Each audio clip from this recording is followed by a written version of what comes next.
What's my favorite Batman figure of all time? That's a pretty easy one.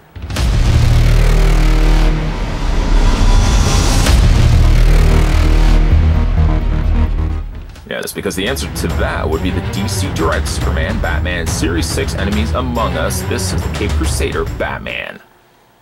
Before we have a look at my favorite Batman figure of all time, let's figure out how tall he is. Very quickly and carefully, putting the tape measure next to him, he's 6. I would say he's roughly 6 3/4 of an inch in height. Batman comes with a rather familiar Batman and Superman overlaid logo. You have the Bat logo underneath, the Superman logo on front. I'm pretty much describing exactly what you're seeing in front of you. Kind of similar to what we would now get with the Batman v Superman Dawn of Justice film, which was a slight variation to this. This display stand, let me just start by saying in this review, I didn't like this display base back then. I despise it even further, I think, now. Look at the state of this base. I don't know for what reasoning DC Direct decided to do this, but they raised a smaller portion of the display base from the main base itself. Instead of just actually having this flat, just this part, they add this extra part here, which means, of the funny things, the one thing that you would want the base to do, it can't even do that. You take the Batman figure and you peg him in. He's only got one peg hole on the underside of his foot. If you attach that to the peg stand, just like so, and put him down, 9 times out of 10 he falls over. So happens you can actually even see it too. There's that little gap. It just needs a little bit of a gap for it to fall over. Why oh why would they decide to make such an error when constructing this, to make this as a separate smaller piece? If anything, make it larger or just leave it off altogether. It doesn't need to be raised. I don't know who came up with that idea. Does not need to be raised. Now, one of the other things that I've got, other than just a few little hairs on this Batman figure, I don't know where it was. Apparently it was at the zoo. What I like to do with this Batman is I like to use another display base. Can't remember for the life of me what line this came from, but this one has a peg base as well. It still has an awkward stand. I don't like these stands one bit. But at the very least, I like this stand better. It just has a little bit more extra, dare I say, oomph to it than the Batman v Superman. It still has the problem, though, where it's got just a little bit of a ledge underneath it that it doesn't give enough firm footing for the figure. That's a lot of Fs. And ultimately, it just means, again, the figure may topple over. Okay, so having a look at this figure now, the only other thing that this guy also came included with was a Batarang. I have no idea over the years that I've owned this figure what has happened to said Batarang. I gotta say, it's nothing impressive. In fact, if you want to see what that Batarang looks like, by all means, go back and check the older video, but do be kind. Some of those older videos, oof, I have a tough time watching myself. So he did come with one. It would technically slot in, and I use the term slot very loosely. It barely fits in there. To be fair, though, it's not a great-looking Batarang anyways. I'm sure I could probably find another one sitting around in my collection somewhere. I could probably just put that in there, so that's not that big of a deal. Yes, with these throwbacks, it does give me an opportunity to kind of re-examine some of my favorite figures of all time. And of all the things that you guys have asked me of what are my favorite ... the number one, or at least within the top 3, is what is your favorite Batman figure? I've gotten that question over the years so many times, and I usually answer it by just simply saying it's the Enemies Among Us Series 6 DC Direct. Sometimes the replies are, huh? It's Batman v Superman, or Batman and Superman Series 6 Enemies Among Us. Huh? Or sometimes I may say it's the wave that had Despero as part of it. Actually, one of the best Despero figures, or Despero, however way you want to pronounce it, it has that figure as the best incarnation ever. He would probably be within my top 10 as well, but this Batman definitely falls within my top 5. One of these days I really should do a top 10 favorite figures of all time, because I still happen to have all of those figures. It would make sense. You would not want to part ways with one of your favorite figures, but I know sometimes that does happen. Anyways, let's have a look at this Batman, who is just a splendid sight to be seen with these eyes. Batman here is in more classic outfit. the gray, of course the black, cowl, trunks, boots, gloves, and cape. The gray is not even quite a full gray. In fact, I may throw out that it looks like it could be a blue-based gray. Somebody would just say, dude, that's just gray, but I've got an eye for this kind of thing. It's kind of a blue-based gray. You can see that it has a slightly blue tint to it. It also has the more, I don't want to say simplistic or original sort of chest emblems, but let's just say this, it's without an oval underneath or additional coloring. In some ways, actually, this Batman harkens to what we will get, and harkens more so as goes back, but it actually does look very familiar, as well as something we're seeing nowadays with like the Ben Affleck Batman, to no surprise, although the ear's a little bit longer on this particular figure. I guess we can start with his face. I know here I am talking about his body and everything else, but let's have a look at his face. It is splendid is probably not the best way to describe this. It is a really great head sculpt. It's just got the right sense of BA. You probably know what BA stands for. He's got a little bit of a grimace, a little bit of an anger look on his face, a little furrowed brow, so to speak. I love the lines that they've put into his eyebrow area here. It's definitely got a lot happening here. Some may say it's at excess. There may be a little bit too much happening here, but I think it's just the right amount. Anything after this, I would have to agree, would get a little on the busy side. Love the long ears here. Although one long ear, I kind of keep going like this. One of the long points of his cowl, my phone is just going off there. One of the long points of his cowl is slightly curved, so I'm just going to have to, I think, just heat that up a little bit. To its credit, it's been sitting in storage for since I reviewed him. It was the last time I think this guy has seen light of day. And much like some of the other figures that we've looked at in these throwback videos, these figures, this one especially, deserves light of day exposure once again.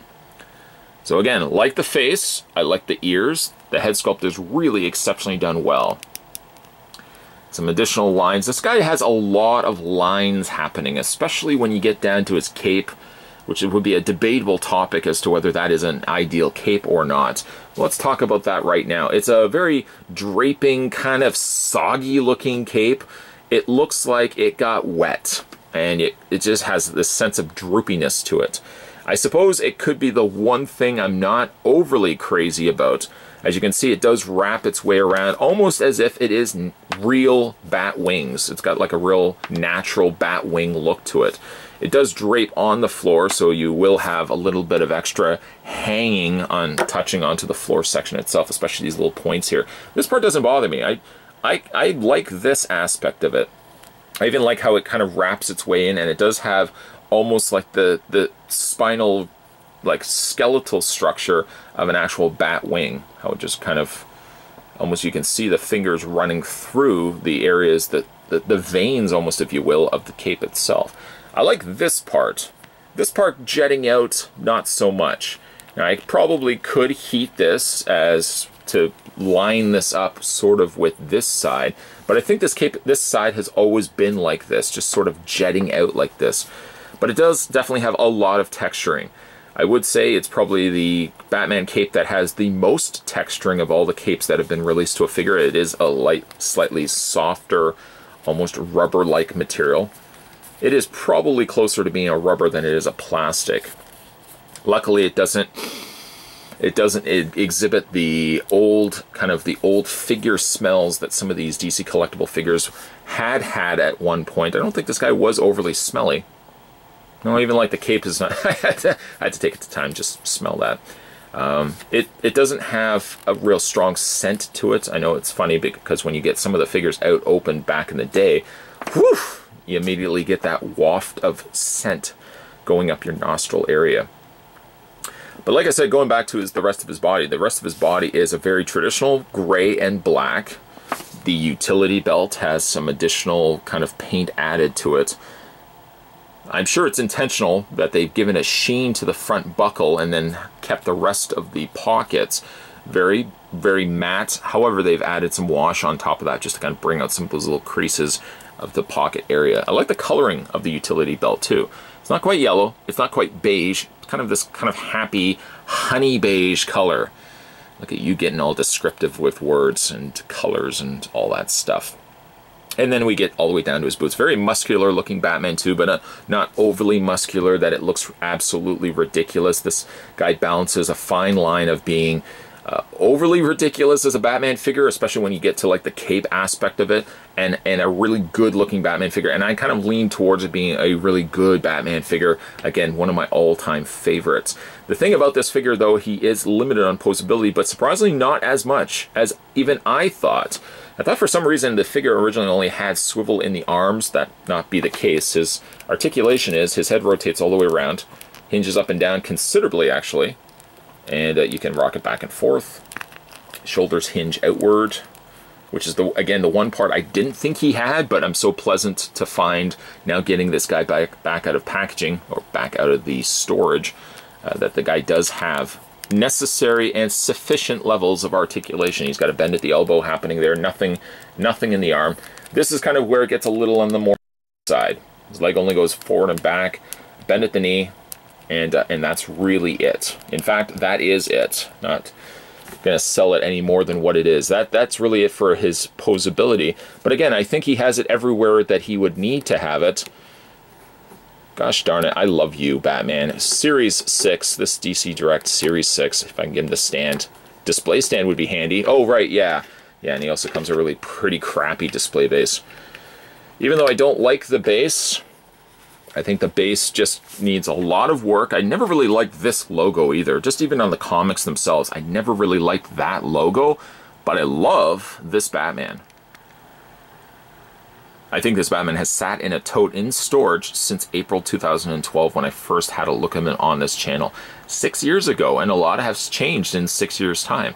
I'd like to think that the presentation here, at the very least of these reviews, the lighting, the camera work, is a little bit hopefully better than it was when I first had a look at this guy 6 years ago. And like myself, who has aged over the course of time, so has this Batman, but I don't think he's aged badly. In fact, the only thing that really tells me that this is an older figure is perhaps the limitations that he has in his leg articulation. To be fair though, some figures nowadays also experience the same sort of swivel joints. So you can't really say that this figure necessarily is dated. In fact, I think it could go still toe-to-toe with other Batman figures on the market and still be the victor. For all the times that you guys have asked, what's your favorite Batman figure? I've countlessly said it's the Batman and Superman. I want to keep saying Batman v Superman. It's the Batman and Superman Series 6 Enemies Among Us Batman. But never really occurred to me over the times of me saying that, why didn't I just go to the tote, see if I could find this figure and pull him out again? If you love a figure so much, he should be out on display. He really shouldn't be put away in totes. Someone could argue the fact that he should have still been kept in packaging, but that could be a topic for another review. At any rate, I'm glad that I decided to go back to my tote, pull out this Batman, and have a look at him in a re-review, a throwback, if you will. Again, for anybody who has ever asked me, what's your favorite figure of said category? I'm going to try to do more of these kind of favorite videos, my favorite figures of all time in these throwbacks. And for anyone that has asked, what's your favorite Batman figure? I probably have gotten that question at least 100 times or so. The answer to that is the DC Direct Batman and Superman. This was the Series 6 Public Enemies Among Us. I keep wanting to say Public Enemies too, because that's on the top of my mind. The Enemies Among Us Batman. Little iffy when it comes to the cape, but that's something I can live with. I don't like the display base, but I mean, really, the figure as a whole is splendid. Mwah, I love you so much, Batman. Anybody, of course, not part of this YouTube channel who's just, you know, coming in and saying, what am I watching right now? You're watching a guy who really is admiring this Batman figure that's about 6 years old and has been sitting in his storage for the last half decade or over half decade or so. So, welcome aboard. Thanks for having you here. Hope you subscribe. If you guys haven't had a chance to hit that little subscribe button and you're new to this channel, come on in. There's a lot of wackiness happening on this channel. Like, we just get down and we look at figures. No BS, just straight and as it goes. Today, though, again, if you haven't had a chance to hit that little subscribe button down below, make sure you do so. Make sure as well you head over to the main channel when you're finished this video and just scroll down the section that says videos, see if there's anything that you may have missed along the way. I'm going to sort of time capsule this review by also saying too that YouTube right now is playing around with thumbnails. I don't know why. They instead have removed the option to manually create your own thumbnail for these videos, and ultimately just choosing to go with the automatic thumbnails. I don't know what testing they're doing on this, but let's hope it gets fixed soon, because it's nothing more unexciting than looking at your own channel and seeing all these, you know, YouTube chosen. They give you like 3 options of thumbnails, but it's just automated thumbnails. So you may be seeing my thumb, you may be seeing the side of Batman's ear, who knows. Again, I'm time capsuling myself for saying this. I'm gonna probably look at this video 10 years from now and say, thumbnails? What were thumbnails? Didn't we have virtual reality video generating advertisements for these reviews? I don't think I'll probably be doing this 10 years from now. But anyways, as always, guys, thanks for watching. As you always do, really long-winded outro on this one. Thanks for watching. I'll see you next time.